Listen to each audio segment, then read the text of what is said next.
Welcome back, everybody, to another episode of C&G Performance. This time, we're taking the front suspension of this 1966 Chrysler and scattering it all over the garage floor.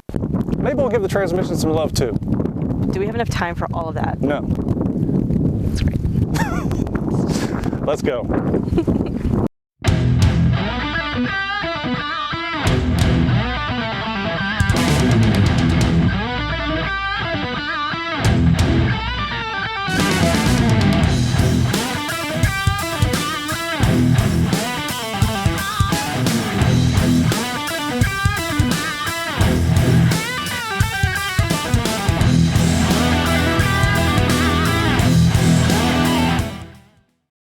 Thanks for joining us, everyone. For those of you who've seen the channel before, you already know this car, but if you're new here, let's get you caught up. This is my great-grandfather's 1966 Chrysler New Yorker. We just got the Chrysler running again in a previous episode after it had been sitting for 15 years. And as far as we can tell, the suspension has never been touched. So follow along as we finally break the seal on this heritage piece, make it safe to drive again, and address a few other necessities along the way.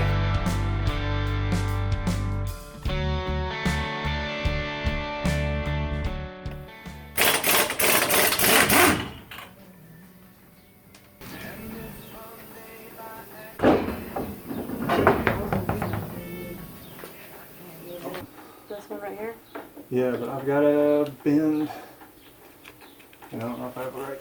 I probably don't.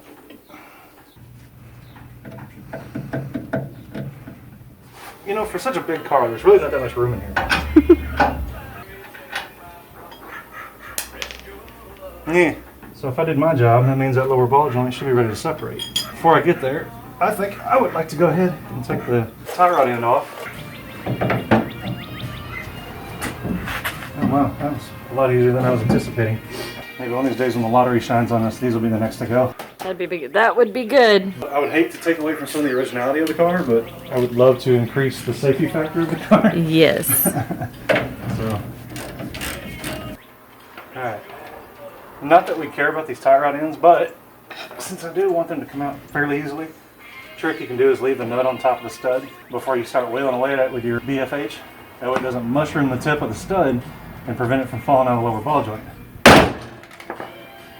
Of course, then again, you could just give it one good smack and it falls right off the upper control arm anyway.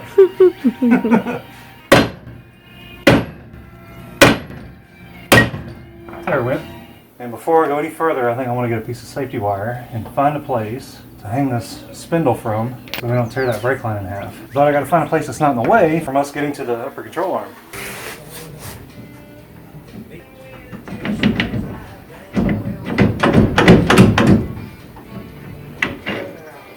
Slide you over here.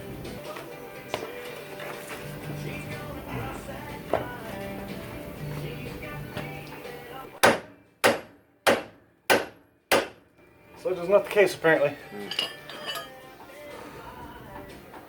Such is not the Do we have too much tension on the... No, because there's nothing keeping tension on the stud now, so. Drive our fork in here and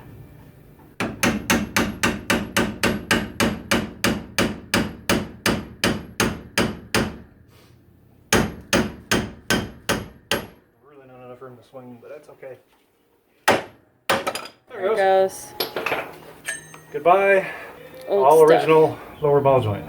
So I think we're at a good point now. Let's try to get the upper ball joint out, which on a Mopar, 99% of the time the upper ball joints are threaded. And they take a very unique socket, which yours truly just happens to have. So let me go obtain that socket. I've learned in the past it's much easier to remove the upper ball joint while it's still in the car versus trying to wrench away at your... Oh, this has got the smaller joint in it. Yay. Kidding me. So this fits the ball joint on Dodge pickups, not on the C-body.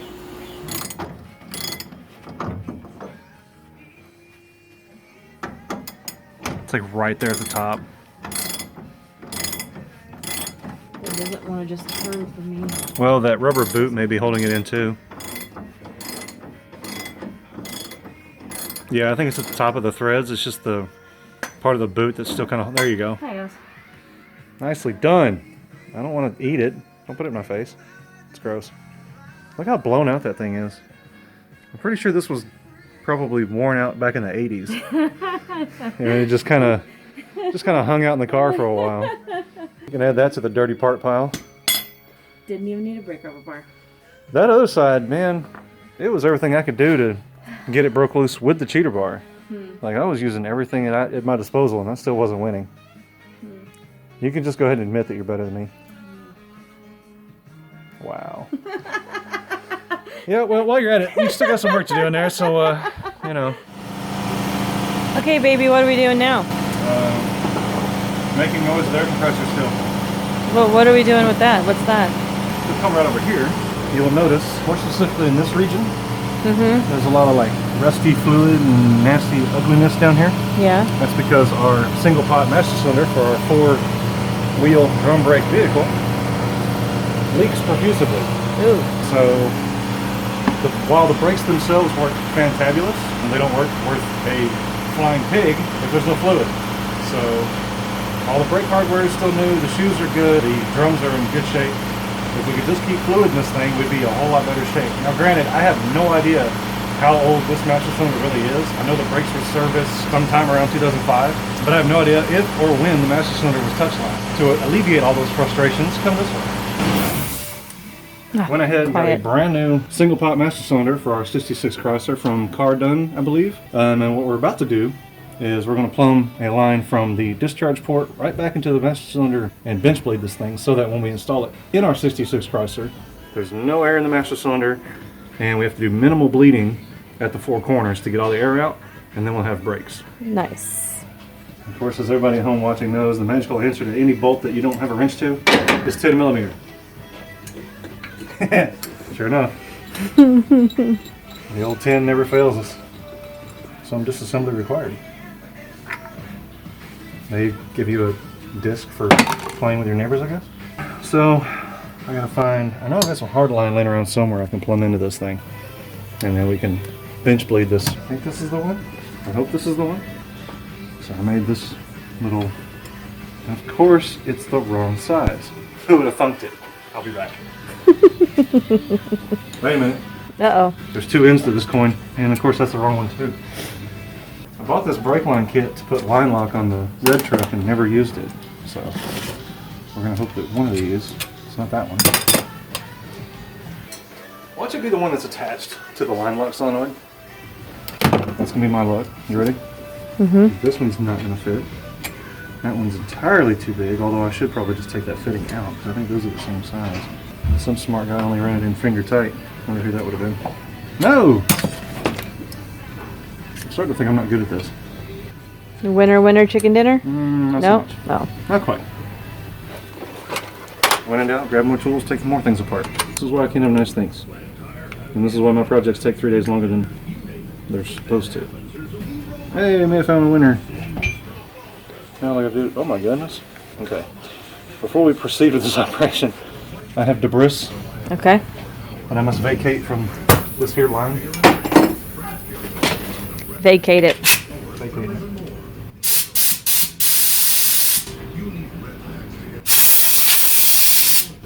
That was nasty. I know what you're thinking, Gary, how in the world are you going to get fluid out of that master cylinder back into the master cylinder pot with that line looking the way it does? Glad you asked. I love when I ask these kind of questions. You asked some really good ones. You really do. We're going to implore, well, this 7/16 wrench. It ain't gonna be pretty. You know my motto. Not pretty, but fun. Easy killer. Now we'll pump this. Now we'll just fill this thing up with some fluid to the point where that line that we inserted is submerged. And we'll just take a random bolt that's laying here on the counter and bubble, bubble, bubble. All the air out.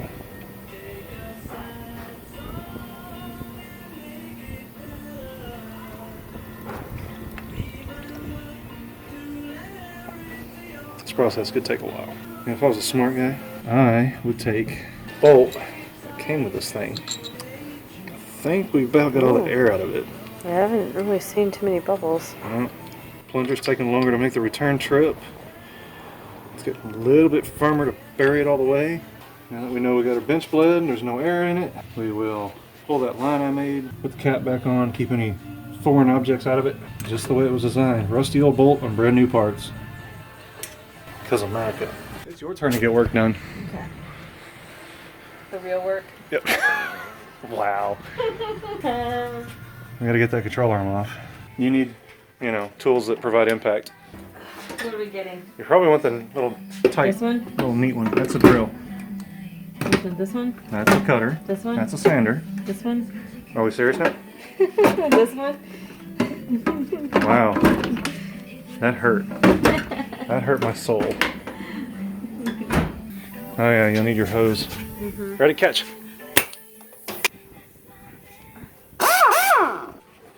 The sad news is I don't have a shallow 3/4 inch impact socket.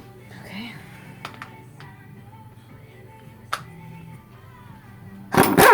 Is it? And you should just go ahead and be prepared for it to fight you the entire way out.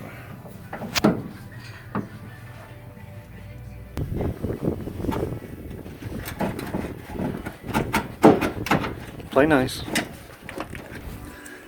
What is the holdup? Is it just things and stuff, or what?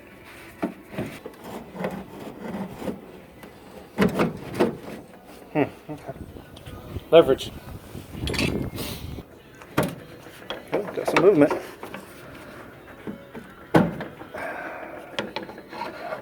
Oops, missed. I think the rear one's ready to come out. I expect this kind of, you know, resistance when I have new parts. I'm trying to go in with it. I've never had this kind of a fight with old parts trying to get them out.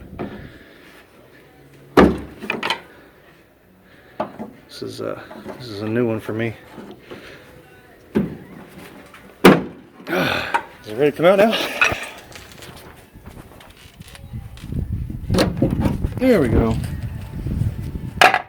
Alright, upper and lower control arms on the passenger side are liberated.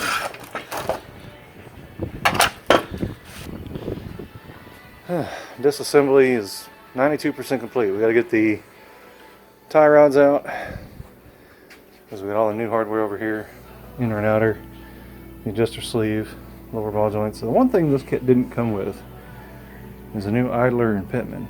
So that may be something we have to address down the road. But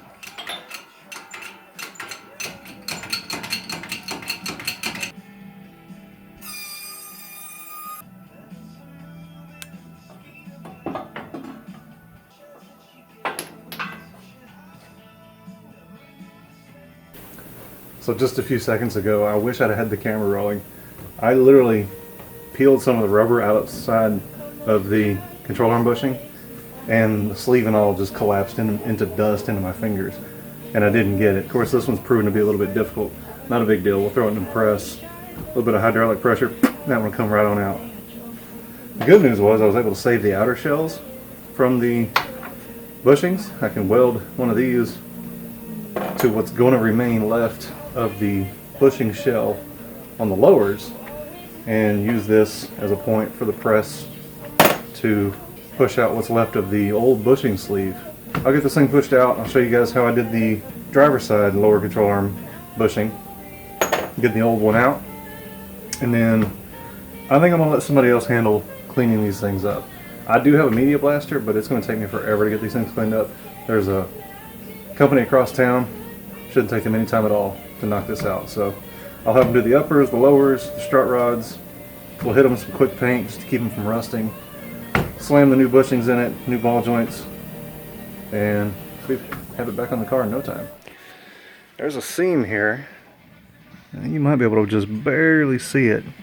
where the inner sleeve, let's see if I can get some more detail on this. So there's a seam right about where the tip of the screwdriver is between the inner sleeve of the bushing and the outer sleeve of the lower control arm torsion bar adjuster sleeve, or collar, or whatever you want to call it. On the other control arm, what I did is I used my trusty old flat chisel, and I just kind of made that ridge bend inward just slightly all the way around, and then took my little cracker box wire feed welder and had a pretty heavy duty flat washer that I laid up here, and I just kind of burned it in all the way around. That way I had something to press against from the back side.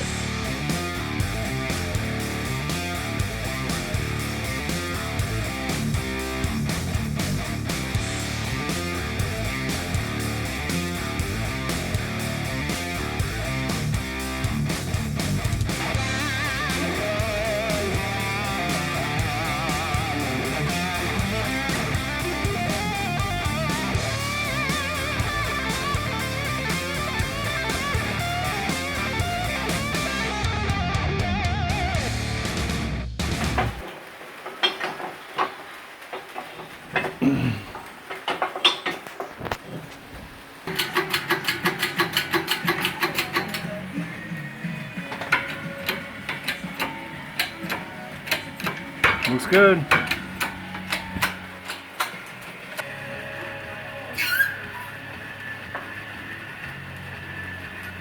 Okay, so we just put in these new control arm bushings, and this has given us so many problems today just because we forgot how these things work. So, as you can see, so this is the new bushing, right? This whole piece. All this upper, there's the sleeve that goes through that sleeve. So all of this, right, that's the whole bushing. When we took these off the car, we cut out the old bushings, but we only took out this top part, the rubber that's right there. Or the rubber that was left. The rubber that was left, because there wasn't a whole lot. But we cut this sleeve off, this part, and all of this came off. The problem was that we forgot that to take this off as well. So it was hard to differentiate what was part of the control arm and what was supposed to be part of the control arm bushing. And I mean, we've done these so many times in the past, but our brains just weren't working for us that day. So we forgot to take this part right here out. So it was still sitting in there. And because it was still sitting in there, so this is, we finally realized our mistake. So this was sitting in here, like this. And for some reason, like I said, our brains weren't working. So we were trying to put this through here. We were trying to do like a double control arm bushing type situation, which clearly wasn't working because as you can see, we really kind of messed that one up. And then this other one that we bought, it started to mushroom out as we were putting it in. And we were getting so frustrated because we're like, how are these not fitting like these are supposed to fit? Finally, my husband realized that this part was supposed to come out.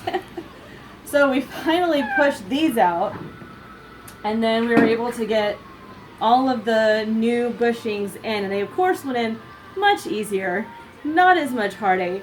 Pretty stupid moment for us, but we'll remember next time to take that whole piece out. Inner and outer sleeve. The inner and outer sleeve, yes. Out of the sleeve, out of the control arm sleeve. But we did get it done. Let's talk briefly about how easy the lowers were. Oh my goodness. We just used the bench press. We didn't have to use like the bench press in the back. We were just able to press those in with the bench press. So much easier. Today, we're going to pull the transmission. And so we can go get that transmission fixed. So we did manage to solve one mystery, which was the last time I actually fired this car up and I was letting it run, it had been running for maybe, I don't know, 15, 20 minutes. I was just letting it build temperature, circulate fluids, make sure it was passing water and everything was functioning.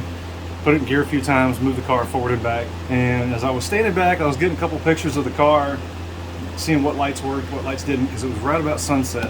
I heard this awful screeching noise. I couldn't tell if it was a torque converter had come out of balance and was rubbing the bell housing, or if the engine fan was rubbing the shroud. I couldn't tell what the noise was until I got closer to the car and I realized that the starter was engaged.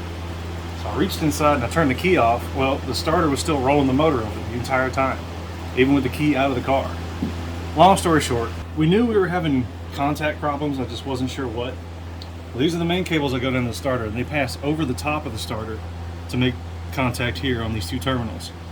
And what I couldn't tell, because these are in such a tight area and they're at such an angle, is that the main lug that comes directly off the battery was making contact with that little edge on the exciter stud. And because of heat and vibration, it had worn just a tiny little hole right there in the heat shrink. So anytime that the battery was connected at the main terminal, it was rolling the engine over, whether the key was turned or not. So we found that problem. We're at least winning there, if we're not winning anywhere else. But yeah, we're gonna pull the trans in a few minutes. Hopefully degrease that nasty thing, because it's disgusting. And then get it in the bed of a buddy's truck, get it down to a local transmission shop, get it freshened up, because I mean mechanically the transmission itself is fine. It just, the moment you shut it off, it starts pouring fluid back out of the front seal and the pump. And then the only real endeavor left is making sure all the legal functions of the car work. I know we got a turn signal that works when it wants to. We got to replace the wiper blades, get the horn to work, and then the big ticket on all of our minds, because this is Texas and it gets to be about 1,000 degrees by 9 a.m., is we want to make the air conditioner work. Okay, so the end of today, basically we got the transmission out. Now we didn't videotape it. It's super dirty under there, and hopefully maybe in a week or two we'll be able to put it back in the car. All of our mess. It could have been worse. We could have made an ATF like swimming pool. Well, a lot worse.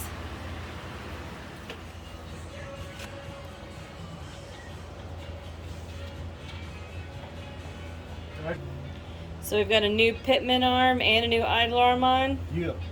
So we got new trans lines. Got some 3/8 hard line with AN fittings front and rear. They're all good and snug. I still gotta get a cotter pin for the shift link. It's just not a big deal. But yeah, we tighten these two castle nuts, throw cotter pins in them, and then measure the old tie rod ends and kind of eyeball the alignment. Throw on the new tie rod ends, do a nut and bolt check on the front suspension, make sure all cotter pins are in place and all the nuts are tight and everything. Our list is shrinking. So and we're running out of daylight, so yep. We're almost there. Sweet. Alright, we're getting battery connected. Yeah, no sparks. The biggest thing that we wanted to try to attempt for today was to get as much as possible to be able to drive it out. Let me give an old squirt. Put a little bit on the secondaries. Eek. How are you feeling right now? I'm excited. Yeah? I'm excited.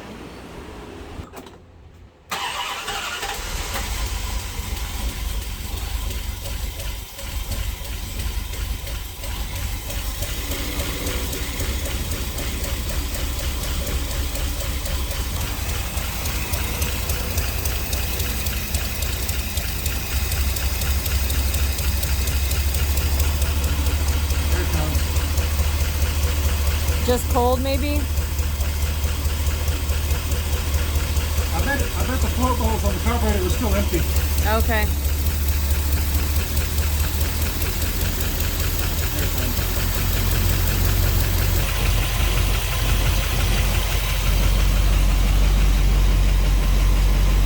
It's gonna smoke for a little bit.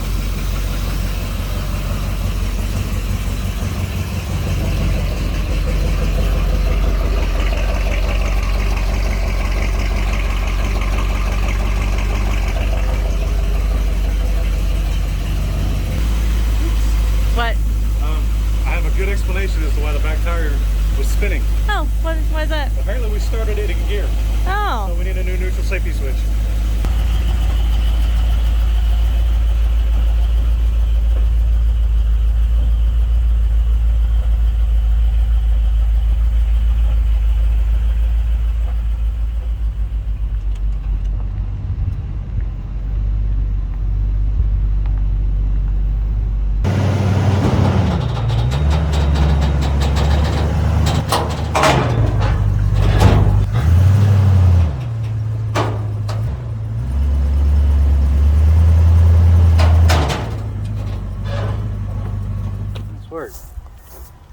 I was so worried. I was like, when I was pulling up, I was like, there's no way it's I was like, it feels like it's too wide for the trailer. No, fits like a glove. I know, but it feels like it. Oh, it feels huge. The front Yeah, because feels like it. it's the size of an apartment building, but it's fine. Got a little bit of overhang. And by a little bit, I mean a lot.